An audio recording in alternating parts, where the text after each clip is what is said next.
तर माझ्या जीवनामध्ये ज्या चॅलेंजेस येतात, ज्या आव्हानं येतात, आव्हान याची सुद्धा व्याख्या नीट समजून घेतली पाहिजे.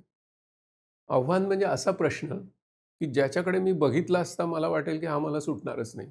So it is obviously impossible. पण मी थोडं बुद्धिचातुर्य चालवलं, मी जे शिकलोय त्याचं नीट उपयोजन केलं, ॲप्लिकेशन केलं, तर मग तो non obviously possible. So challenge is a question which is obviously impossible, but non-obviously possible to be solved.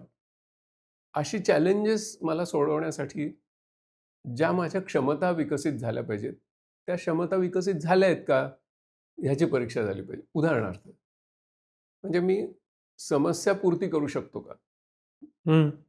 दुसरं म्हणजे मी अतिशय चिकित्सकपणे टीकात्मक पद्धतीने विचार करू शकतो का?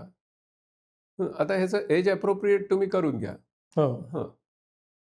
तिसरी गोष्ट काय तर एआय हा जनरेटिव्ह आहे, पण मी क्रिएटिव्ह आहे. ओके, एआयच्या जमान्यामध्ये आपण आहोत. तर एआय हा निर्मितीक्षम आहे, पण मी नवनिर्मितीक्षम आहे. हा माझ्यातला आणि एआय मधला मोठा फरक आहे. हो. एआयकडे तो कॉग्निटिव्ह स्मार्टनेस नाही आहे माझ्यासारखा. AI creates an illusion of smartness किंवा कॉग्निशन.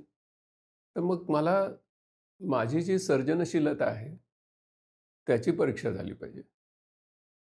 माझी जी इतरांशी संवाद साधण्याची जी क्षमता आहे,